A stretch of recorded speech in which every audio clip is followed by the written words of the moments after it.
শুভ সকাল বন্ধুরা, আপনারা কেমন আছেন? আমি ভালো আছি।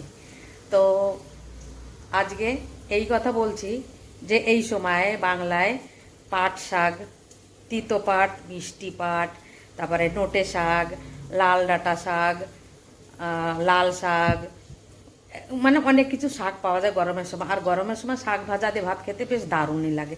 তো এখানে তো পাওয়া যায় না, অনেক ইচ্ছা হয় পর খেতে পারি না, এখানে পাওয়াই যায় না। তো থাকলে তো হয় না, তো পাওয়া যায় না, তা কী করব।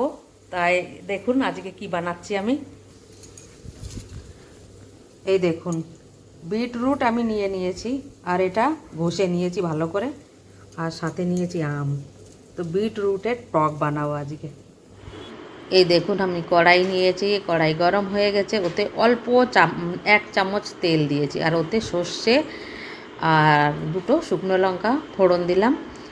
আর এর পরে এটা নাড়াচাড়া করে নিয়ে লঙ্কা দেখুন ভাজা ভাজা হয়ে গেলে পরে এতে দেবো বিটরুট, যেটা আমি ঘষে রেখেছিলাম।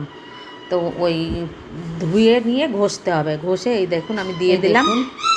এই যে লাল বিটরুট দিয়ে ভাজা করে নিলাম একটুখানি, যে কাঁচাপানটা দূর হয়ে যায়। তারপরে আমি দেবো এতে আম, যেরকম কাঁচা আমটা কেটে রেখেছি, আর ওটা এতে দিয়ে দেবো, আর অল্প একটু জল দেবো যাতে আমটা গলে যায়। তো নুন তো দিয়েছি, এতে হলুদ দেবো না। তারপর সেই নুন আর ওই কাঁচা আমটা দিয়ে এটা বিটরুটের টক হবে। তা গরমের সময় এই টক দিয়ে ভাত মাখালে এত সুন্দর লাগে দেখতে, যেরকম যে লাল শাক দিয়ে ভাত মাখালে পারে ভাতগুলো একদম লাল লাল হয়ে যায়, আর ওই রকম বিটরুট আর এই যে কাঁচা আম দিয়ে বানালে টক বেশ ভালো কালার আসে। এই দেখুন এবার দিয়ে দেবো আমটা, আর এই আমটা গলে গেলে পারে একেবারে দারুণ সুন্দর টেস্ট হয়, টক টক লাগে। লাস্টে বেলায় আমের টক দিয়েও ভাত খাওয়া যায়, আমের চাটনি দিয়েও ভাত খাওয়া যায়, আর এইটা বিটরুট আর আমের এইটা দিয়ে বেশ দারুণ লাগে খেতে। একবার বানিয়ে দেখবেন, বানিয়ে খেয়ে দেখবেন কেমন লাগে। যদি ভালো লাগে তো লাইক শেয়ার আর সাবস্ক্রাইব অবশ্য করবেন। पर একবার জরুর বানিয়ে দেখবেন, টেস্টি, অনেক সুন্দর টেস্ট হয়। তো ये দেখুন আমি আমটা গলে গেছে, আর এই বিটরুটটাও গলে গেছে। বিটরুট তো একদম ঘষে দিয়েছে, ও তো গলেই গেছে।